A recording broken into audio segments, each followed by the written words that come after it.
Good evening, campers. It's me, Kira. We've been waiting over 5 years, less than 10, I can't remember. But the new Murakami book has finally come out. And I was looking forward to this one because the previous novel, Killing Commendatore, was absolutely gash. Nevertheless, we have a new Murakami book, which means two things. The first one, people are going to hate read this and say, it's misogynistic. We know who they are, what can I say? We all know it's going to happen, people. And second, people are going to be interested in what is Murakami going to do that's different from what he's previously done. And I don't think we should expect this from Murakami. If we look at Norwegian Wood, we have the very similar south of the border. If you look at the Wind-Up Bird Chronicle, it's quite similar to Kafka on the Shore. And that's quite similar to 1Q84. We have Murakami bingo, people. Like, why are we expecting any different? But let me burst your bubble. Right at the beginning of this book, there's a blurb, and it instantly starts with, when a young man's girlfriend mysteriously vanishes,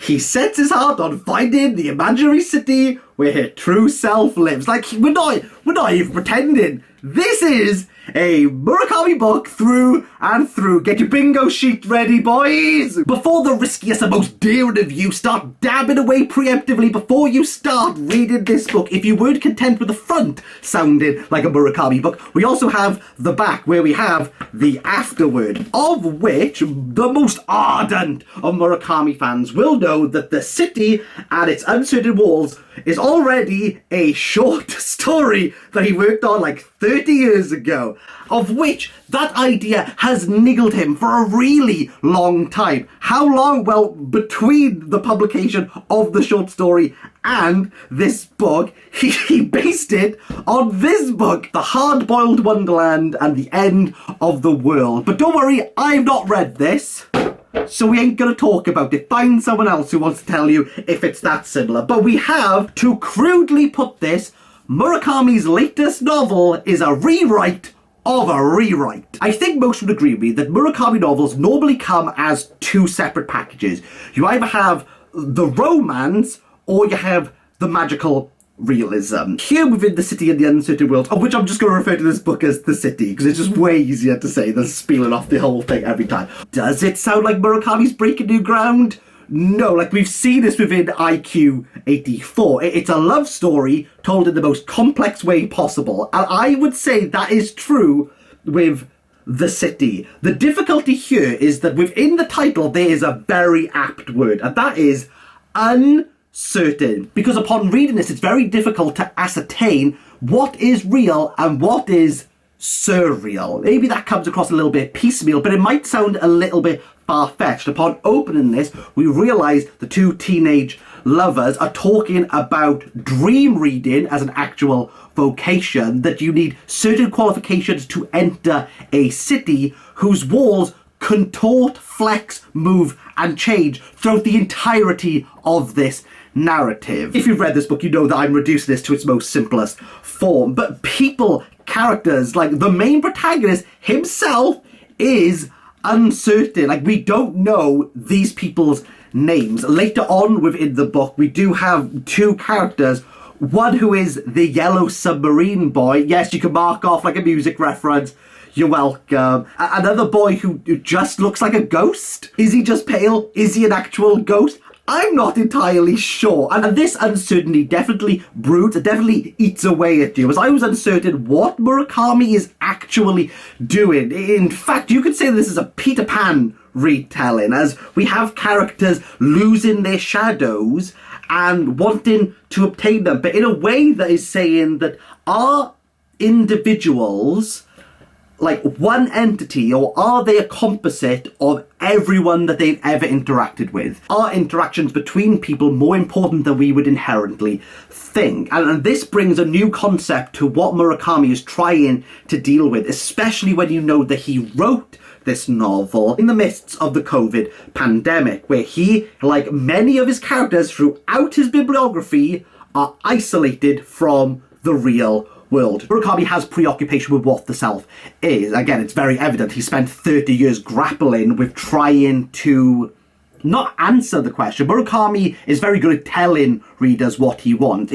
I would say in this book, he's even more ambivalent. He's more about setting the scene. He's more about posing, about extrapolating what that question could entail when you're dealing with a question that somewhat like defies logic. Like, we don't know what the self is. So moving into the surreal, moving into that uncertain grey area where it feels as though you don't really have a grasp on really like how to begin tackling this. The city itself, in the way that in a very Kafkaesque way, like if you've read The Metamorphosis and you track Gregor Samsa's like movement within the house alongside Gregor Samsa seems to change in proximity and topology as Kafka begins to flesh out what is going to happen to Gregor Samsa with the boy and his want to find the girl that he falls in love with.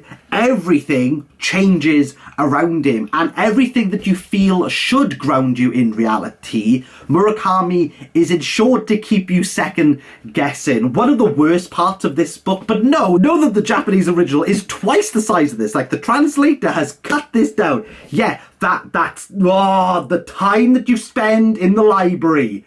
Way too long. Wholly reminiscent of when I've had to flagellate my way through the hotel scene in 1Q84. Gosh darn it. This is a library not of books, but of dreams. If the BFG applied to go on Grand Designs and had a budget that would completely get demolished within the first 2 months, and then has Kevin MacLeod telling him, did you plan for that? Like, this is the type of building that I think the BFG would envision. What can I say, people? If you think about what a library is for, it's for knowledge, it's for truth. But Murakami's library is dealing wholly with the interpretive and the subjective. And there's something about dreams that when people tell you their own dream, I mean, they're the most boring conversations. They're really boring. I mean, it's not as bad as astrology, but they're really boring. What can I say? I'm an Aries, I'm a fire type, I'm a banterous boy, keep you on your toes. Interpretation as a whole is definitely something that Murakami like asks of his readers. Like, he asks you, he will point you in the right direction. And again, he's very good at kind of like pinpointed exact moments within his book that you as the reader, like, he wants you to pick up on. He wants you to understand his through line of the convolution. He wants you to understand that. But interpretation is something that all Murakami readers have dealt with. Why does Murakami embody stark and striking images for us on the page, for us to interpret? And why does he repeat these throughout books? They've become tropes. They've become maybe cliche of Murakami's writing, but why does he endeavour to continue that repetition? Is it because he's lazy? Is it because he's run out of good ideas? Is it because he's misogynistic? You know someone's going to say it. You know someone's going to say it online. Might as well beat him to it. And this act of regurgitation doesn't feel indulgent. It doesn't feel self-serving. In fact, it feels as though Murakami is plagued by these ideas, that he physically cannot let go of these ideas until he allows them to run free in his imagination. Like, he physically has to unstitch his own shadow and allows it to breathe on its own, unattached from him. Again, to hark back to interpretation, like, what does Peter Pan's J.M. Barrie's Neverland represent? Is it the dream world? Is it the afterlife? Or is it a place where kids got touched by Michael Jackson? I mean, we've all watched documentaries, you can make your mind up, but there's definitely a notion about life and death. And I think as Murakami, now within his 70s, you know, he's inching off this mortal coil. Like, he's very much invested about, like, what does it mean to live? And this has to play a factor. Like, we saw this with Cormac McCarthy with his last duology, dealing with almost like, what is the self? Like, what does it mean to know a person? And within the city, it feels as though Murakami's asking, like, who is he? Not only is he an author, he's somewhat of a celebrity. Like, how many other authors do you know could get a book about the t-shirts that they like? Like, how does this even exist? But I think Murakami's really grappling with, like, who is he? And it feels as though Murakami, as an extension, is asking people to consider, like, who are they? And yes, we can slap labels of jobs and what we mean to other people. You're a father, you're a son, you're an uncle, you worked at McDonald's for a little bit. But really, like, who are you within the great scheme of the work? Like, are you a composite of other people? Do all the interactions that you have